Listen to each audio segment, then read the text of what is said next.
अंग्रेजों के खिलाफ चले आज़ादी के संघर्ष के बाद 15 अगस्त 1947 को देश आज़ाद हुआ था, लेकिन देश का अपना संविधान 26 जनवरी 1950 को लागू हुआ।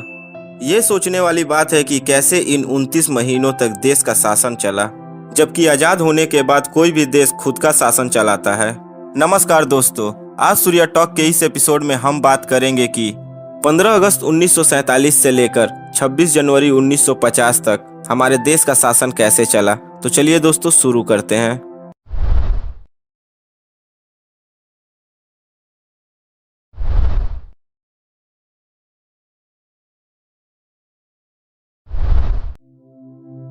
पंद्रह अगस्त 1947 को आज़ादी हासिल करने के वक्त देश के पास अपना कोई संविधान नहीं था और ना ही एक दिन में संविधान बनाया जा सकता था।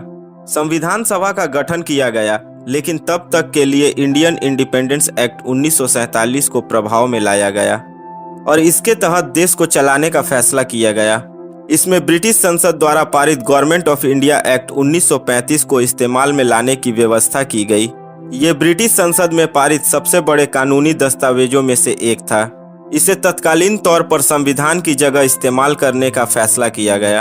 आज़ादी के बाद देश के संविधान के लिए संविधान सभा का गठन किया गया।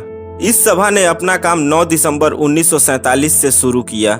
संविधान सभा के सदस्य भारत के राज्यों की सभाओं के निर्वाचित सदस्यों द्वारा चुने गए थे। पंडित जवाहरलाल नेहरू, डॉक्टर राजेंद्र प्रसाद, डॉक्टर बाबा साहेब अम्बेडकर, सरदार वल्लभ भाई पटेल, श्यामा प्रसाद मुखर्जी, मौलाना अब्दुल कलाम आजाद आदि इन सभा के प्रमुख सदस्य थे। अनुसूचित वर्गों से 30 से ज्यादा सदस्य इस सभा में शामिल थे। सच्चिदानंद सिन्हा इस सभा के प्रथम सभापति थे, किंतु बाद में डॉक्टर राजेंद्र प्रसाद को सभापति निर्वाचित किया गया। बाबा साहेब डॉक्टर भीमराव अंबेडकर को ड्राफ्ट कमेटी का अध्यक्ष चुना गया था। संविधान सभा ने 2 साल 11 महीने 18 दिन में 166 दिन बैठक की और देश के संविधान को तैयार किया। इसकी बैठकों में प्रेस और जनता को हिस्सा लेने की स्वतंत्रता थी। आजाद देश में राष्ट्रपति की जगह ब्रिटिश व्यवस्था वाले गवर्नर जनरल के पद को तत्कालीन तौर पर बनाए रखा गया, लेकिन राष्ट्रपति के समान अधिकार नहीं सौंपे गए। लॉर्ड माउंटबेटन को गवर्नर जनरल के पद पर बरकरार रखा गया और जून 1948 को जब लॉर्ड माउंटबेटन ने पद छोड़ा तो सी राजगोपालाचारी को इस पद पर लाया गया। वो पहले और आखिरी भारतीय गवर्नर जनरल थे। 26 जनवरी 1950 को संविधान लागू होने के बाद गवर्नर जनरल का पद खत्म कर सर्वोच्च सत्ता राष्ट्रपति के हाथों में निहित कर दी गई। आजादी से पहले 1946 में कैबिनेट मिशन के बाद विधानसभा का गठन किया गया था।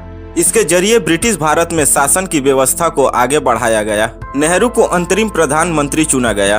भारत में शासन चलाने के लिए 1860 के इंडियन पेनल कोड जैसे कानूनों को लागू किया गया। ये तय हुआ कि वर्तमान व्यवस्था के अनुसार ब्रिटिश शासन द्वारा स्थापित सिविल सर्वेंट और सशस्त्र बलों को जारी रखा जाएगा।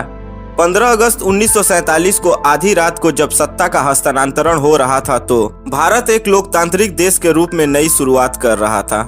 भारतीय स्वतंत्रता संग्राम की इन्हीं बुनियादी बातों ने भारत को जहां एक लोकतांत्रिक देश बनाए रखा, वहीं विभाजित होकर साथ ही बने पाकिस्तान में लोकतंत्र की जड़ें कमजोर होती गई। दोस्तों, यह जानकारी आपको कैसी लगी कमेंट बॉक्स में लिखकर हमें जरूर बताएं।